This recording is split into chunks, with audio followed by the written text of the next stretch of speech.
നമുക്കൊരു ചക്കപ്പുഴുക്ക് ഉണ്ടാക്കാം കേട്ടോ. ചക്കപ്പുഴുക്കിടാണ്. ചക്ക നല്ല അരിഞ്ഞ് റെഡിയാക്കി വെച്ചിട്ടുണ്ട് ഇടാം. പിന്നെ അതിലേക്ക് വേണ്ടത് ഉള്ളി, ചുവന്ന ഉള്ളി, നല്ല കാന്താരി മുളക് കണ്ടില്ലേ, പിന്നെ നല്ല കറിവേപ്പില, കുറച്ച് ജീരകം, പിന്നെ കുറച്ച് തേങ്ങ. അപ്പോൾ ഇതെല്ലാം കൂടെ ഒതുക്കി ഇതിലേക്ക് ഇട്ട് ഇങ്ങനെ എന്ത് കഴിയുമ്പോൾ സൂപ്പറാണ്. നമുക്കൊന്ന് ഉണ്ടാക്കാം അല്ലേ. ഇഡ്ഡലിച്ചെമ്പിലാട്ടോ ഞാൻ ഉണ്ടാക്കുന്നത്. അപ്പം ഈ അരിഞ്ഞ് വെച്ച ചക്ക നമ്മൾ പതുക്കെ ഇരിക്കും.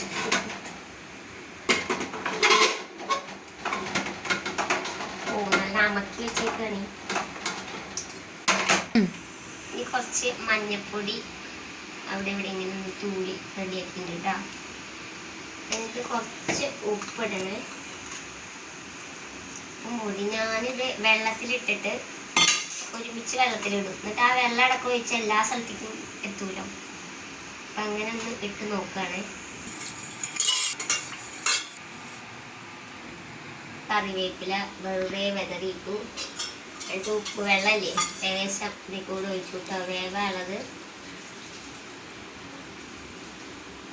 എന്തായാലും മുഴുവൻ ഒഴിച്ചു. ഇത് കത്തിക്കലക്കി വെച്ചു കേട്ടോ. ഇനി അതിൻ്റെ അടപ്പെടുത്ത് മൂടി അത് വേവട്ടെ. അപ്പോഴത്തേനും നമുക്ക് ഇത് റെഡിയാക്കാം കേട്ടോ. അരിയണേ വെറുതെ മിക്സിയിൽ മുഴുവൻ കിടക്കുമ്പോൾ ചിലപ്പോൾ അറിയാണ്ടിരുന്നാലും ഒതുക്കുമ്പോൾ മിക്സിയിൽ അടിക്കാൻ പോവാണെങ്കിൽ കുറച്ച് വെളുത്തുള്ളും കുറച്ച് പച്ചമുളക് കാന്താരി അതരിക്കിട്ടു. എരിവധികം ആവുകയാണോ അറിയില്ല. എന്തായാലും ഞാനെല്ലാം ഇട്ടുണ്ട്. കറിവേപ്പിലേ അതിൽ ഊരിയിട്ടത് ഒതുക്കുമ്പോൾ നല്ലതാണ്. ലേശം ജീരകം,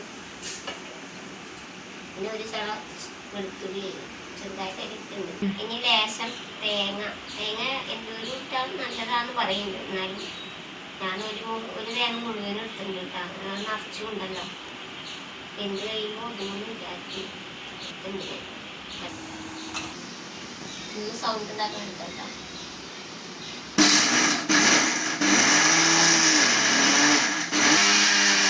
തേങ്ങ ഒതുക്കി വെച്ചിട്ടുണ്ട് കേട്ടോ. കണ്ടില്ലേ. ഇനി ഏതായിരിക്കും ഇടുക. ഒന്ന് ഇളക്കി വെക്കണം. ആവിയൊക്കെ വന്നിട്ടുണ്ട് കണ്ടോ.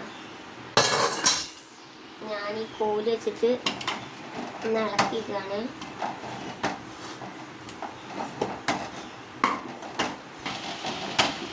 ചക്ക വന്നിട്ടുണ്ട്. നമ്മുടെ അരച്ച് വെച്ച തേങ്ങ ഒതുക്കി വെച്ചില്ലേ, അത് ഇളക്കിയിടുക കേട്ടോ. ഇട്ടുണ്ട് കേട്ടോ. കണ്ടു കഴിയുമ്പോൾ എന്നിട്ട് നമുക്ക് ഇളക്കാം. അത് വെന്തുണ്ട് കേട്ടോ. നമ്മൾ തുറന്നുണ്ട്. നമ്മൾ 2025 ചക്കപ്പുഴുക്ക് റെഡി ആയിട്ടുണ്ട് കേട്ടോ.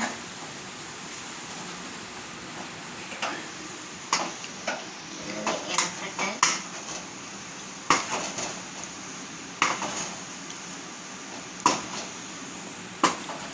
ശരിയായ മതി മാതാവേ.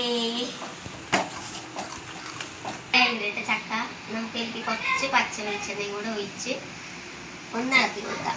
സെറ്റായിട്ട് കേട്ടോ. എന്തായാലും ഈ രൂപ ഉണ്ട്. എനിക്കത്ര അറിയാം. ഇനി തിന്നണവർ പറയട്ടെ എന്തായിന്ന്. ചക്കപ്പുഴുക്ക് റെഡി ആയിട്ടുണ്ട് കേട്ടോ.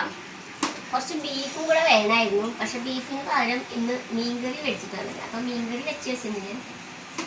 രാവിലെ പള്ളി കഴിഞ്ഞ് വന്നിട്ട് വെച്ചു. എല്ലാവരും ടേസ്റ്റ് നോക്കാൻ വേണ്ടി എടുക്കുന്നതാണ് കേട്ടോ.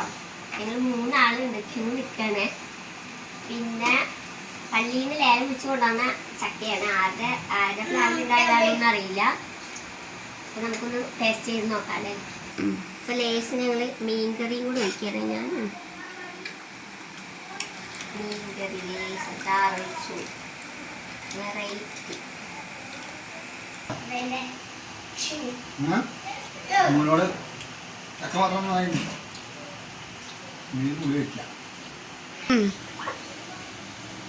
നല്ലാണോ?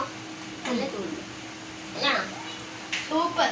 ഫോണിലേ കളിക്കുന്ന കാരണം എല്ലാവരും വായിക്ക് വെച്ച് കൊടുക്കട്ടെ. ഓക്കെ. പ്രധാനപ്പെട്ട വാർത്തയിലേക്ക് പോകണം. ഗോകുലം ചിപ്സിനെതിരെ മലപ്പുറം ആലത്തൂർ സ്വദേശി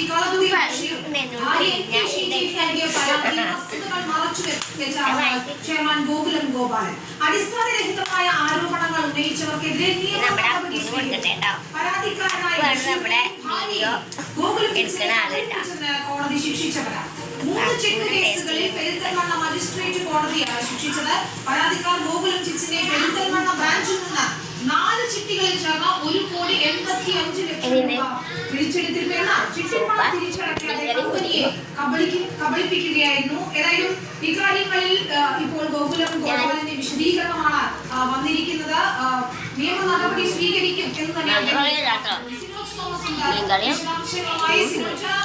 ഇത്തരത്തിൽ വ്യാജ പരാതി മുന്നോട്ട് പോവുകയാണ് ഗോകുലം ചിറ്റ്സ്. എല്ലാം കൂടെ ഒരുമിച്ച് കിട്ടുന്ന കുറവാണ്. എന്തെങ്കിലും ബീഫ് കിട്ടുമ്പോൾ ചക്ക കിട്ടില്ലല്ലോ. ഓക്കെ.